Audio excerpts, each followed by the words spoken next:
everybody. So today's Monday. That means it's time for family movie night. And today I have my new glasses that are special for using the computer a lot. I'm very excited about them. So let me know what you think of me and glasses.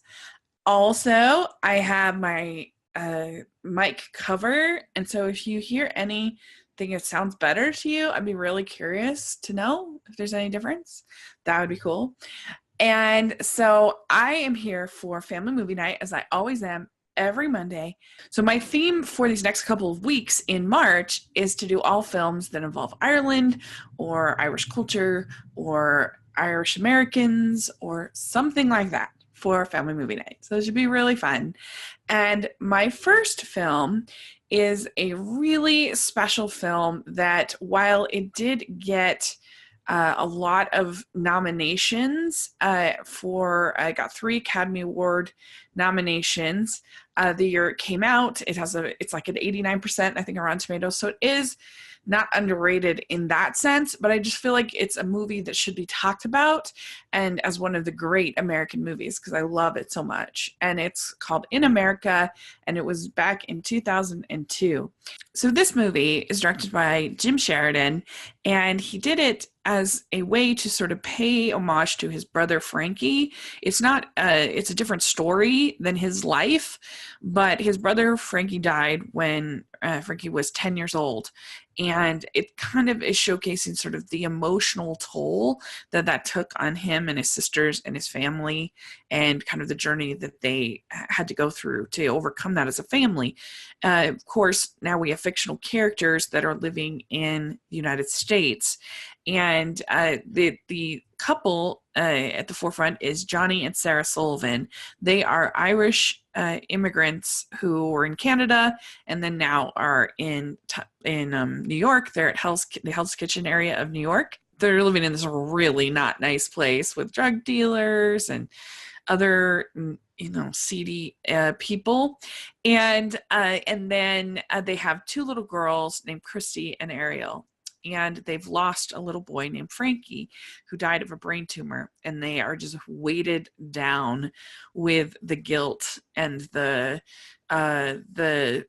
emotion of just feeling kind of dead inside. And particularly Johnny has just can't deal with this grief of losing his son. And so they're all just in kind of survival mode. And the fact that they're in this dumpy apartment then even adds to that. But then, like, there's little moments of sort of victory that kind of keep them going through everything. Like at one point, they are able to get an air conditioner in the window, and that whole scene is very like triumphant, some relief from everything. And it is kind of slice of life, so it might be a little bit boring for some, but it's just so moving. I loved being with these characters, and the 2 little girls are the cutest thing to ever exist. They're absolutely adorable. They're actually real life sisters, Sarah Bolger, Emma Bolger. They are so great. And the sister Christy believes that she's been granted 3 wishes from her dead brother. And so she's only to use these wishes in like dire circumstances for the family.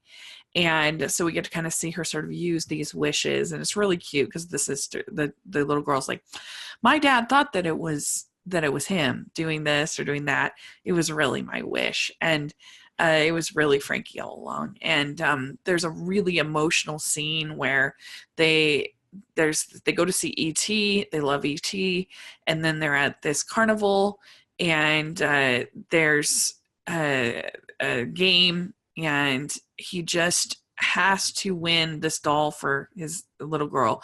Like, it just means it's more than just a doll. It's just being able to provide something for his children, and it's very emotional and it's very well done. I think that Paddy Considine is so good in this lead role, and him and Samantha Morton have great chemistry. She ends up getting pregnant, and that ends up things. There's also Jaimin Hunsu plays this neighbor in the apartment complex that is this crazy artist, and that's just huge proclamations and destruction, destroying his art, very, very intense. And his parts aren't as good as the other parts, I don't think, but it works enough for the story, I think, for it to work. And I just love this movie. I think that it's just so human, and it's so relevant, and it's so moving. It actually reminds me quite a bit of Moonlight, but it doesn't have the three separate actors and three separate things that Moonlight has. This is just the same, obviously, but it has that same sort of flavor of like stepping in the shoes of somebody and really understanding what it's like to be an immigrant in the United States, in this case in 2002, 2003. And I feel like it's still pretty relevant. It's not one of those movies that just beats you down. It's actually quite hopeful and quite inspiring, I think. And just because you're so connected, it can be devastating many times, but it doesn't forget that hope. I think it controls tone very well, and I just feel it's such a personal, beautiful movie. It's written by Jim and his sisters, Naomi and Kirsten, and it just has that personal feel, I think, that you couldn't have any other way. And I just think it's a hidden gem that not very many people talk about, not very many people seem to know about, and I just love it. I think it's a wonderful movie. And so if you've seen it, let me know what you think of it.